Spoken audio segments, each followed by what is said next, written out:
tanat ka kwat ka kia ka sarkar jylla ba wai la shilla uloong ba ka tanat kala depan pynbeit ya ka ishu bhah pule doktor jong ki samla pule ka jylla ya ka bala ka do de ki seng bhalang ka jylla abakran bikila pathai ku bor u mentri ule thu ba ka jingelang minta ka sing ningkong bat ki seng bhalang ka tanat kala ya tai sani bat khadu kilepoi sha ka jingya pynbeit ka ba ka samla ka ba pau kurteng kala mincur lang ya ka tei ka rai shushu long ru ba ka jingmang ya ka bha pule doktor na ka bha jong ka jylla ka long bet kat kum ka standard operating procedure.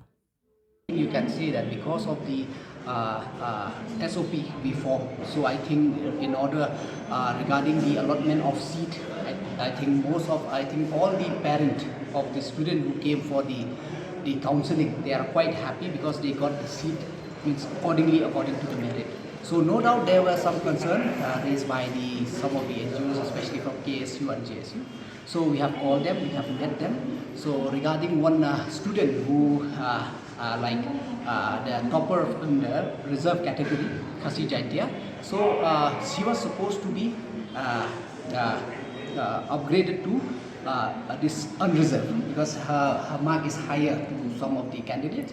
So because in the SOP, so it is clearly mentioned, it is up to the candidate to choose because since she is qualified both in UR and reserve, so it's up to her to choose. So okay, at that time, at that particular moment, she said that she will stay in the Khasi Jaitya. So at that moment, so that's why we declared the list. So later on, then because of the concern raised by the NGOs, and then later on, she herself also called that she is ready to go to the UR. So today we call a meeting, and then from all of us, so we have come up, everyone were of the opinion since she is already agreed. Then from the department also we have no issues. So I think by now everything is sorted.